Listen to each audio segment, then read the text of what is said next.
English నేర్చుకోవడం అనర్గళంగా మాట్లాడడం మీ కల వెంటనే కాల్ చేసి క్లాసెస్కి రిజిస్టర్ అవ్వండి. సుమన్ టీవీ ప్రేక్షకులందరికీ వరలక్ష్మి వ్రతం శుభాకాంక్షలు. అయితే ఈ వ్రత దినోత్సవం నాడు 9 రకాలు, 5 రకాలు, 3 రకాలు మన శక్తిని అనుసరించి ప్రసాదాలు నైవేద్యాలు సిద్ధం చేసుకుని పూజ చేసుకుంటాం. ప్రసాద నివేదన అయిన తర్వాత కథ వినడానికి సిద్ధమవుతాం.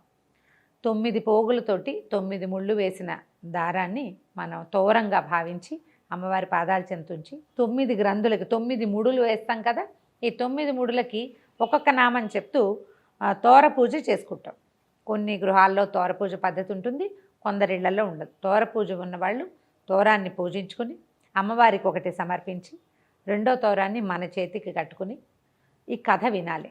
అక్షింతల చేతితో పుచ్చుకుని కథ వినటానికి సిద్ధం కండి. ఈ అక్షతలని మనం కథ అయిన తర్వాత అమ్మవారి మీద కొన్ని వేయటం, తర్వాత మన మీద వేసుకుని పిల్లలు, ఇంట్లో పెద్దవాళ్ళు, మగవాళ్ళు వాళ్ళందరికీ కూడా అక్షంతలు వేస్తే కథ విన్న ఫలితం లభిస్తుంది. కథ విందాం. పూర్వము శౌనకాది మహర్షుల్ని ఉద్దేశించి సూత మహాముని ఇలా చెప్పారు.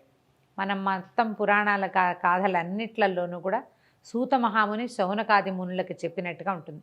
వారు ఇంకో చోట విని మనకు చెప్తారనమాట. ఈ కథని మనం విని ఇంకొకరికి చెప్పాలన్నదే ఉపదేశం ఇందులోది. అయితే ఏం చెప్తున్నారంటే, మునులారా, స్త్రీలకు సౌభాగ్యాన్ని ప్రసాదించే ఒక వ్రతాన్ని పరమేశ్వరుడు సాక్షాత్తు పార్వతీదేవికే ఉపదేశించారు. లోకోపకారం కోసం ఆ వ్రతాన్ని గురించి మీకు తెలియచేస్తాను, శ్రద్ధగా వినమన్నారు. పూర్వం ఒకనాడు పరమేశ్వరుడు తన సింహాసనం మీద కూర్చునుండగా నారద మహర్షి, ఇంద్రాది దిక్పాలకులు స్తుతి స్తోత్రాలతోటి వారిని కీర్తిస్తున్నారు. ఆ మహత్తర ఆనంద సమయంలో పార్వతీదేవి పరమేశ్వరుని ఇలా అడిగింది. ప్రాణేశ్వర, మానవలోకంలో వీళ్ళు మర్త్యులు మరణించేవారు. మరణించే లోపల వారు ఏదో ఒకటి పూజా పునస్కారము, సంధ్యా సావందనము ఏదో ఒకటి చేసుకోవాలి. స్త్రీలు చాలా రకాల పనులతోటి అలసి సొలసి ఉంటారు. అలాంటి వాళ్ళకి ఇబ్బంది లేకుండా తేలికగా లక్ష్మీ సౌభాగ్యాన్ని కానీ, అఖండ సౌభాగ్యాన్ని కానీ పొందాలంటే ఎలాంటి వ్రతాన్ని చేయాలి అని పార్వతీదేవి మన కోసమే, మానవుల కోసం పరమేశ్వరుని అడిగిందట. ఆ సమయంలో పరమేశ్వరుడు ఏం చెప్పాడట, పుత్రపౌత్రాభివృద్ధిగా ఉండడానికి, తర్వాత అఖండ సౌభాగ్యవతిగా ఉండడానికి, దాంతోపాటుగా సంపదలు కూడా వృద్ధి చెందటానికి సులువైన వ్రతం ఒకటి ఉన్నదని, సకలైశ్వర్యాలు కలిగి ఉండాలంటే ఇది చేయాలన్నారు. ఇది ఎలా చేయాలట, శ్రావణ మాసంలో పౌర్ణమికి ముందు వచ్చే శుక్రవారం నాడు ఈ పూజ చేయాలని చెప్పారు. చెప్తే అప్పుడు పార్వతీదేవి అడిగిందట, ఇలాంటి వ్రతాన్ని ఇంతకుముందు ఎవరైనా చేశారా? దానివల్ల తమరు సెలవిచ్చినటువంటి అన్ని సౌభాగ్యాలు పొందిన వాళ్ళు ఎవరైనా ఉంటే వాళ్ళని గురించి చెప్పమంది. అప్పుడు ఈయన చారుమతీదేవి కథ చెప్పారు. కథ చిన్నది కానీ ఇందులో మనం తెలుసుకోవాల్సిన చాలా విషయాలు ఉన్నాయి. పూర్వం మగధ దేశంలో కుండినం అనే ఒక నగరం ఉండేది. ఇది చాలా అందమైన నగరము, బహుజనులు నివసించే ప్రాంతమట. అయితే ఈ ప్రాంతంలో చారుమతీదేవి అని ఒక సాధ్వి, ఒక ఆవిడ ఉండేది. వీడు చాలా సద్గుణ సంపన్నురాలు, చాలా బుద్ధిమంతురాలు. భర్తని, అత్తమామల్ని విశేషంగా సేవించేది. ఇంటికి వచ్చిన అతిథి అభ్యాగతల సేవ చక్కగా చేసేది. లోకోత్తరమైన గుణాలు కలిగినటువంటి సాధ్వి. అయితే ఒకనాటి రాత్రి ఆమెకు స్వప్నంలో లక్ష్మీదేవి కనపడిచిందట. స్వప్న దర్శనం ఇచ్చి ఏం చెప్పిద్దట, నీ సద్గుణాలకి నేను మెచ్చాను, నీకు కావలసిన వరాలు ఇవ్వాలనే కోరికతోటి నువ్వు ఏ వ్రతం చేసుకోవాలో అది ఉపదేశించడానికి నీ కల్లో కనపడ్డానమ్మా. కాబట్టి నువ్వు శ్రావణ మాసంలో వచ్చేటువంటి పౌర్ణమిని కంటే ముందు వచ్చే శుక్రవారం నాడు ఈ ఫలానా వ్రతం చేసుకో అని ఈ వ్రతాన్ని ఉపదేశించింది. వరలక్ష్మి వ్రతము అని చెప్పి ఉపదేశించిందట. ఈ ఉపదేశించబడిన తర్వాత ఈమె నిద్రలోంచి మేల్కొని ఇది స్వప్నమని, తనకి స్వప్నంలో అమ్మవారి సాక్షాత్తు శ్రీ మహాలక్ష్మి దర్శనమిచ్చిందని తెలుసుకుని భర్తకి, అత్తమామలకి, చుట్టుపక్కల వాళ్ళందరికీ తెలియజేసింది. స్వప్న దర్శనాలు ఏవైనా మనకి మంచి కళ వచ్చినప్పుడు ఎవరికైనా చెప్పి దీనివల్ల ఎలాంటి ప్రయోజనము, ఇందులో నిజాలు ఎంత అని తెలుసుకోవాలని చెప్తారు పెద్దవాళ్ళు. కళ వస్తే చెప్పాలి, మంచి కళ అయినా చెడు కళ అయినా.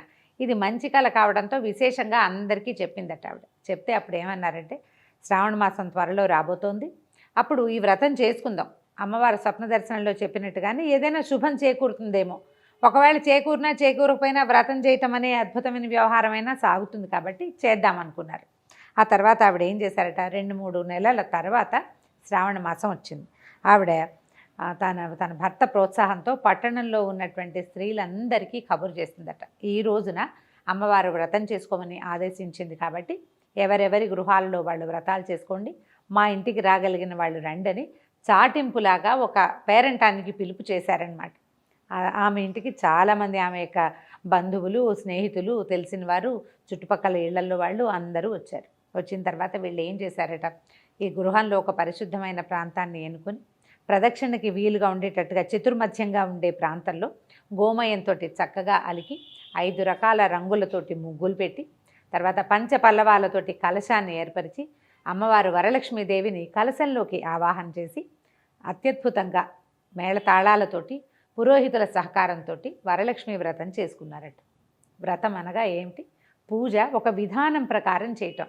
ముందు వెనకలుగా పువ్వులో పళ్ళో సమర్పించడం కాకుండా షోడశోపచార విధానంతో 16 ఉపచారాలతోటి లక్ష్మీదేవిని సేవించటం. ఈ సేవ సక్రమంగా జరిగేసరికల్లా పూజ అంతా పూర్తయిపోయింది. తర్వాత నివేదనలు జరిపారు. తర్వాత అమ్మవారిని పెట్టినటువంటి ఈ కలశానికి ప్రదక్షిణ చేయమన్నారు. ఈ పట్టణంలో ఉన్న స్త్రీలు చారుమతి దేవితో సహా లేచి నిలబడి ఈ అమ్మవారి కలశం చుట్టూతా ప్రదక్షిణ చేయబోయారట. మొదటి ప్రదక్షిణ చేయగానే ప్రదక్షిణ చేస్తున్న స్త్రీలందరికీ కూడా చేతులకి, పాదాలకి ఎన్నో రకాల స్వర్ణాభరణాలు వచ్చినాయట. ఆశ్చర్యపోయారు. అమ్మో, అమ్మవారి అనుగ్రహం ఇట్లా కనపడుతోంది అనిపించింది. మళ్ళీ రెండో ప్రదక్షిణ చేయగానే వీళ్ళ ఇళ్ళు ఎవరెవరైతే ఇక్కడ ప్రదక్షిణ చేస్తున్నారో ఆ అందరి గృహాలు కూడా ధన కనక వస్తువాహనాలతోటి నిండిపోయినాయట. మూడో ప్రదక్షిణ చేసేసరికల్లా ఆ ప్రాంతం అంతా కూడా బంగారు కాంతులతోటి చాలా ప్రకాశవంతంగా మారిపోయిందట. ఈమె ఇంటికి, చారుమతి దేవి ఇంటికి వచ్చారు వాళ్ళందరికీ కూడా వాళ్ళ గృహాల నుంచి రకరకాల బళ్ళు, అశ్వాలు కట్టినవి, ఏనుగులతోటి, తర్వాత పల్లకీలు, చిన్న చిన్న రథాలు, అట్లా అన్నీ వచ్చినాయట వాహనాలు వాళ్ళని తీసుకెళ్ళడానికి. ఆ వచ్చిన అతిథి అభ్యాగతులందరికీ కూడా, అంటే వ్రతానికి పిలువబడి వచ్చిన వాళ్ళే కాకుండా ఏదో వ్రతం జరుగుతోంది విశేషంగానే వాకిళ్లలో నిలబడి చూసిన వాళ్ళకి కూడా విశేషంగా వాయనాలు, తాంబూలాలు సమర్పించి భోజన భాజనాదులతోటి సత్కరించి పంపించారు చారుమతీదేవి, ఆమె భర్త కూడా. ఆ తర్వాత నుంచి ప్రతి సంవత్సరము కూడా ఈ కుండిన నగరంలో వరలక్ష్మి వ్రతాన్ని ఎవరిళ్లల్లో వాళ్ళు ఆచరించడం మొదలుపెట్టారట. ఆ కథని పరమేశ్వరుడు పార్వతీదేవికి చెప్పారని శౌనకాది మునులకి సూత మహాముని ఉపదేశించారు. ఇందులో మనకి ఉపదేశం ఏంటంటే, ఎవరైతే భర్తను, అత్తమామలను, అతిథి అభ్యాగతలను సేవిస్తారో వాళ్ళకి లక్ష్మీదేవి కృపాకటాక్షాలు ఉంటాయి.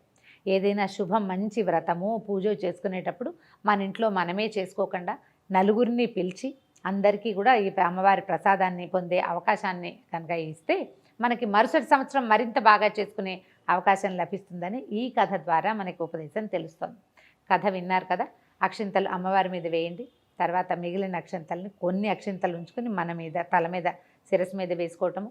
తర్వాత ఇంట్లో పెద్దవాళ్ళు ఎవరైనా చిన్నపిల్లలైనా ఉంటే వాళ్ళందరికీ కూడా ఈ కథాక్షింతలు వేయటము. మనతో పాటు ఉన్నటువంటి ముత్తైదువులు ఎవరైనా ఉంటే వారికి అమ్మవారి పేరుతోటి ఒక తోరాన్ని, వాయనాన్ని సమర్పించి వారి ఆశీర్వాదాలు తీసుకోండి. ఈ రోజున అంటే ఇలా వ్రతం చేసుకున్న వాళ్ళు ఇంట్లో ఉన్న అత్తమామలు, పెద్దవారు, భర్త వీరి ఆశీర్వాదం తీసుకుంటే చాలా శుభం చేకూరుతుంది.